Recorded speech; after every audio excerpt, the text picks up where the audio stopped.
Hey besties, welcome back to, or more likely welcome to my channel. I legit still can't believe this is happening. Like after years we finally made it. So today I'm going to be reviewing Rosé's solo. I'm gonna be talking about On the Ground and its music video as well as Gone. Considering Blackpink is my alt girl group and Rosé's my bias, I was so unbelievably excited for her solo debut. I just wanna remind everyone to not get too triggered. These are just my opinions and you're allowed to respectfully disagree with them. So with that out of the way, buckle up and let's start.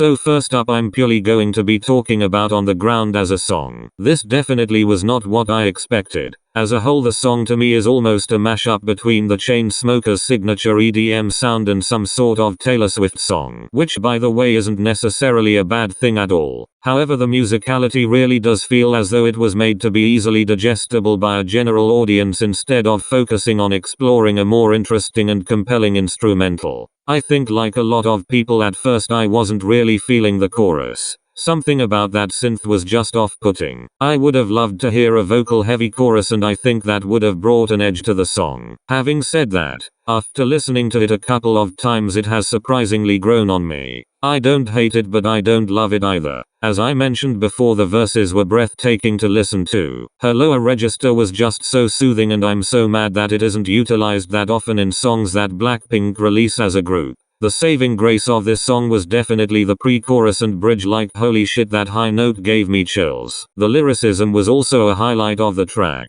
They were sincere and meaningful and definitely had a personal touch to them. Despite the EDM drop, the song still had a sense of rawness to it which I absolutely loved. All in all, I'm quite interested on how well the song will age, but only time will tell. For now I'd give it a 7.5 out of 10 since the chorus still kinda throws me off, but I still wouldn't skip it.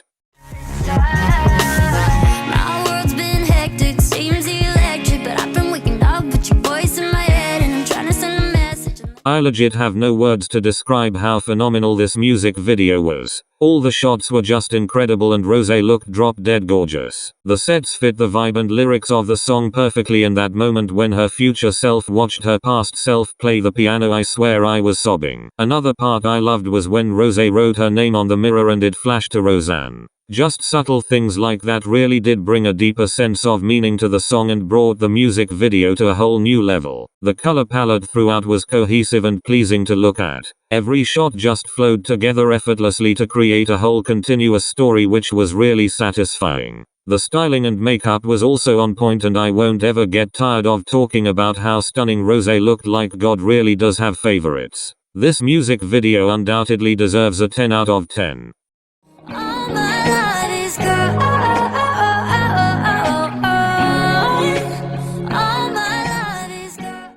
Yeah, this was the one. I'm an absolute sucker for a guitar and so the minute I heard it I just knew I was gonna love it. There isn't too much going on in the song but its simplicity is what made me fall in love with it. The chorus is so satisfying and addicting to listen to. In my opinion this was much better than On the Ground, but I completely understand why On the Ground was chosen as the title track. Gone holds a sense of vulnerability and the instrumental really does portray that. Her vocals on the track evoked a sense of sadness and regret which was perfectly in line with the supposed heartbreak the song suggests. Once again, her lower register was a breath of fresh air and I would do anything to hear it more often. The one downside to the song is the very thing that On the Ground actually excelled in, which is the lyricism. The writing was quite surface level and generic. There are a couple of gems in the lyrics where clever metaphors are used, such as the use of color to portray the sadness that comes along with heartache. And I wish that continued throughout the song. I really hope the music video for Gone comes out soon because the teaser for it looks incredible. Despite the song falling short on its lyricism, which I honestly am not too picky about, this song has been stuck in my head ever since it came out and I'm not complaining. Overall I would give it a solid 9 out of 10 and I just know that this is gonna be one of my favorite songs of this year. So just to give my final thoughts, I thought that this was such an amazing solo debut, although I do wish we got more songs. I didn't really talk about the live stages since I don't really have much to say about them. I'm not too fond of the choreography, but I did enjoy watching the stages. I'm just so unbelievably proud of her, like she really came out and did her thing. Anyways, that's all for today, besties. Last reminder for the sensitive snowflakes out there that these are just my opinions and hold no significance whatsoever. Thank you all for watching. Subscribe for more and hopefully I'll see you all soon. Bye.